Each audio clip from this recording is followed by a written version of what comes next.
Drug testing is big business.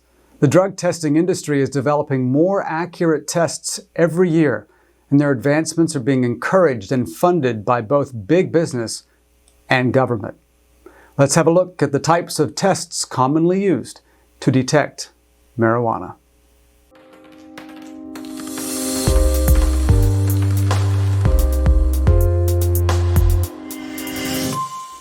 Welcome, my name is David Jolly. There are a number of products and practices used to detect marijuana consumption. The first is the urinalysis test. Urinalysis testing is the most common way of screening for cannabis consumption. Urine samples are easy to collect and are relatively non-invasive. The samples are then sent to the laboratory to be tested once they are collected. UA tests detect carboxy-THC, which is the metabolite of THC. Remember, carboxy-THC will remain in your system days or weeks after marijuana use, and a urinalysis test will detect these substances if they are in your system. According to the National Drug Court Institute, occasional or first-time cannabis consumers will probably test positive for 1 to 3 days.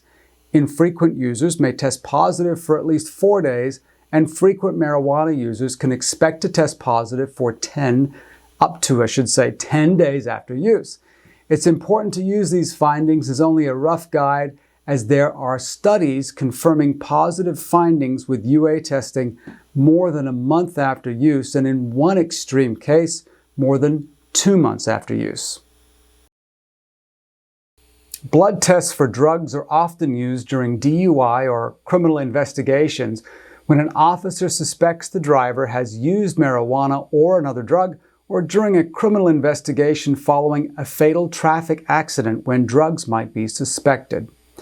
Unlike urinalysis testing, blood tests measure active THC and carboxy-THC, while UA testing only tests for carboxy-THC.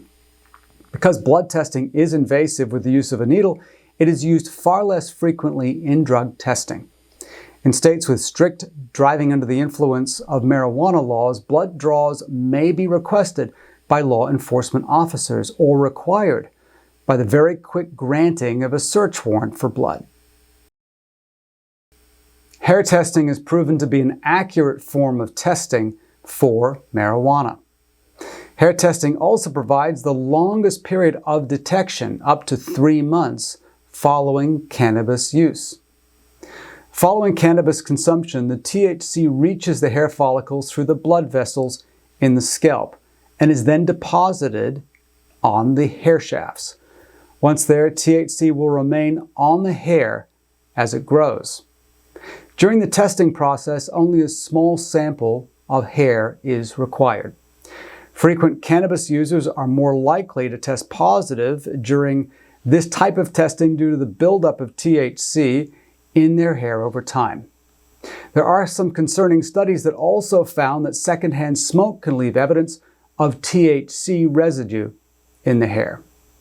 While hair testing is considered a more reliable form of testing, it's also far more expensive than urine or blood testing and is therefore done far less frequently.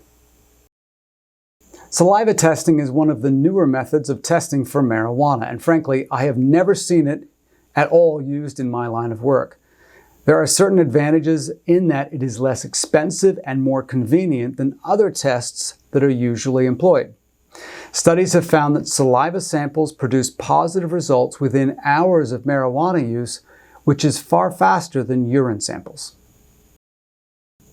Sweat testing is a relatively non-invasive way to monitor drug exposure using a patch that is applied to the skin for up to 2 weeks. This type of test can be used in drug treatment, in employment programs, or in the criminal justice system. Sweat testing has some serious limitations due to the fact that the amount of perspiration can be very different between people, and the accuracy of THC measurement may be affected by environmental contamination, temperature, and the level of physical exertion.